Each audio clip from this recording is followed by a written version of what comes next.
Okay, we'll start again. It is morning, and these are a selection of all my girls. I have approximately 40 odd chickens at the moment, 4 roosters. There's my big alpha rooster, my Wyandotte rooster, some Australorp, some Wyandotte girls, another Australorp down there, Sussex, there's my Sussex male, there's my Australorp male. These are beautiful hens. I can't see if you see them. I think they're cross Wyandotte Australorp, I believe. But they're pretty. There's a Barnevelder, a Silky. Anyway, that's just a selection of my hens. Not much to see out here at the moment. I got rid of my veggie garden that I was going to try out here. Just the that's a crossbreed. I think he's got eyes of brown in him. Anyway, it's getting a bit noisy. They can, whenever they hear me talk, they like to sort of compete with me. Anyway, coming through, this bed was fallow for a good part of the autumn, but I grew green manure on it, chopped that all down, left the roots in the ground, and put some manure on top, and then covered that with seaweed. And I've got some kale growing there. I've got a potato that's self-seeded. I've got some celery in there that was left over from the summer and has just kept growing, so I'm just keeping it there. Coming around to this next bed, I have kale in amongst some snapdragons. There's my kale. I've got 2 varieties of kale in there. I've got some seedlings up on the window ledge. There's some spinach, peas, and some collards along there that haven't really sprouted yet. These are my collards. This is what they look like.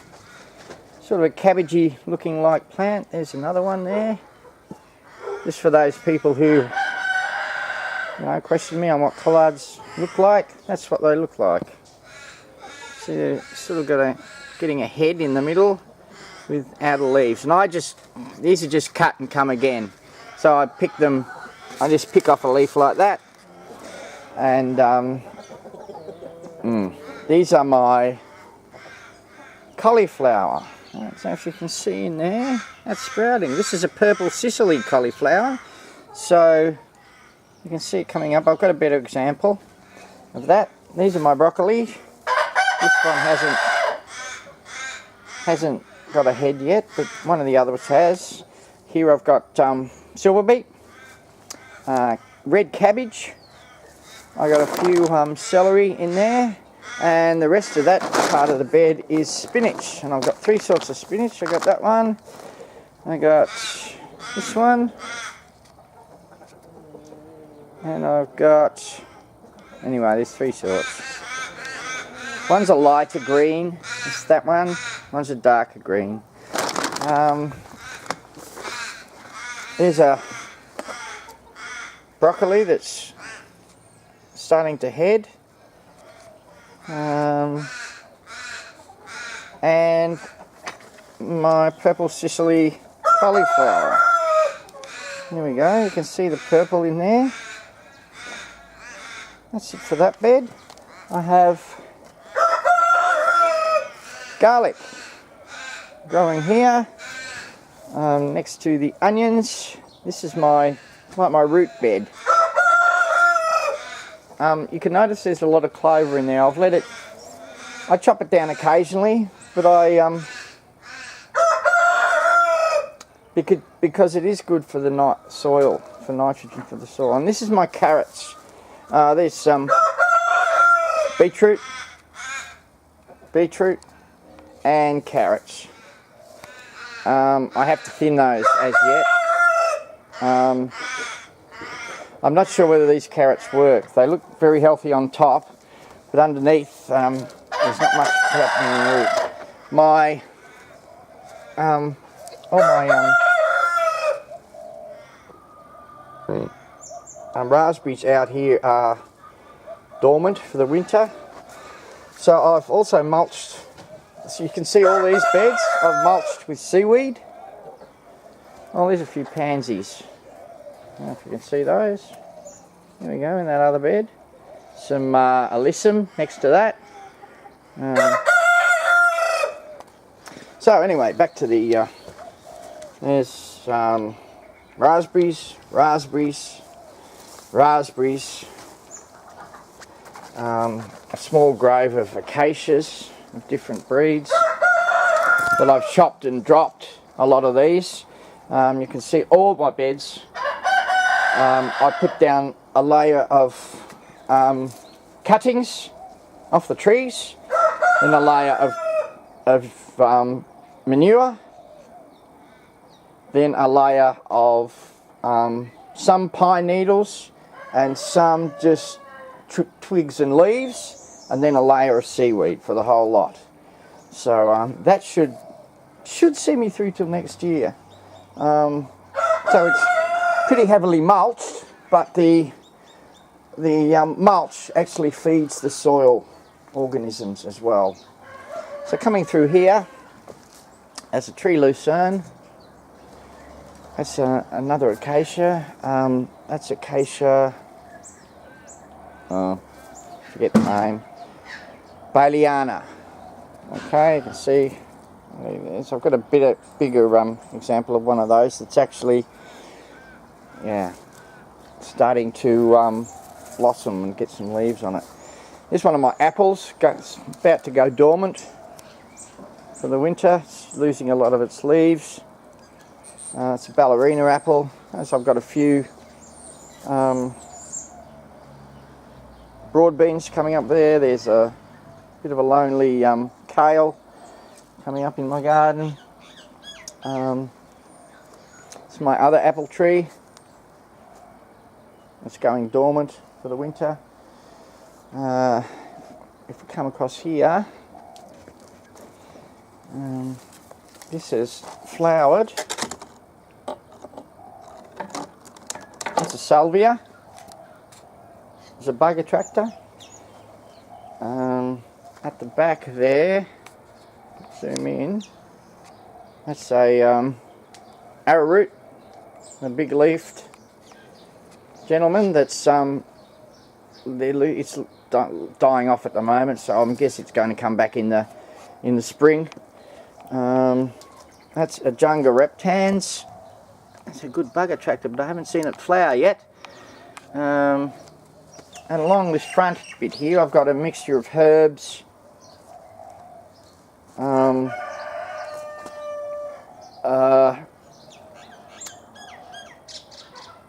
soil building legumes.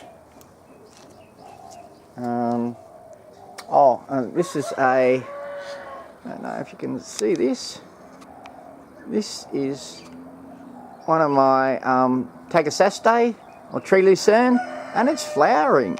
This is the first time it's flowered, and it's got these beautiful, and they're quite light scented, the flowers on it, but beautiful flowers. You can see that there's a sort of, yeah. So anyway, so I chopped and dropped a lot of this. You can see from last time I guess it's a lot more open. I had some blossoms on this passion fruit at the back, but as yet no fruit. So a lot of my trees are coming along quite well. I'm quite pleased. That one's up there above the roof. This is a Acacia Baliana purpurea, so it's the same as a Baliana, and this one is getting some blossoms on it. So you can see those little balls there.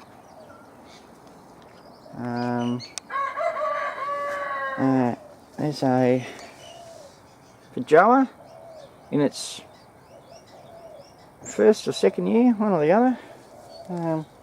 Feijoas do very well in part shade, I have found. They do well anywhere. I've got some berry bushes here. There's a blackberry that doesn't seem to do much down here. A blackberry and some blackberries and loganberries. I have not had much fruit off them yet, not as much as my berries around the front there. This one, I transplanted these into pots and it looks very sick. That's my Murcott mandarin. This one was already dying. It's a orange, I believe. But anyway, you live and learn. I don't get too upset when plants die. There's another Feijoa. And you can see this one is looking a lot better. This is a Navelina. Okay. This Imperial looks very sick. Very sick. I transplanted it. It was doing fine in the ground and I transplanted it and now it looks extremely ill. It looks like it's on the way out, but I can't do much about it. Tahitian lime, which looks fairly healthy. As we go up here, let's take a look at the, I've chopped all this back from what it was, and so it's more open for the winter. This is I think it's a chocolate pudding fruit, I believe. Not doing much at all, but there's some silver beet I've got in there. Another arrowroot. There's a sweet potato vine. I'm just going to let the tubers in the and leave them in the ground and let them resprout again when they do. There's one of my peach trees that's losing its leaves. Some flowers in there, good bug attracting flowers. On the peach tree, it's losing its leaves. Comfrey.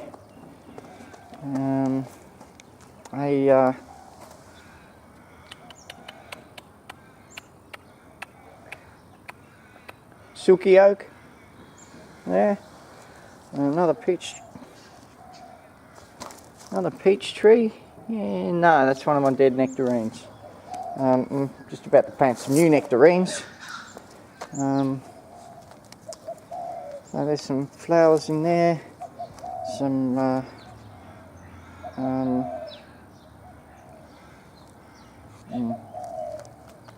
herbs, okay.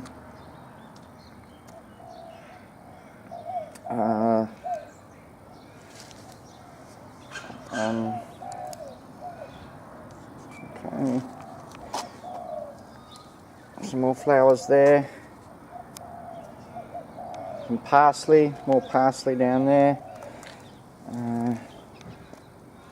More herbs. And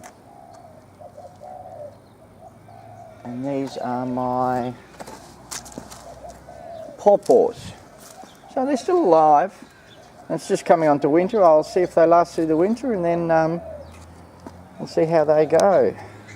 There's a, it looks a bit sick actually, but I've got some, here's a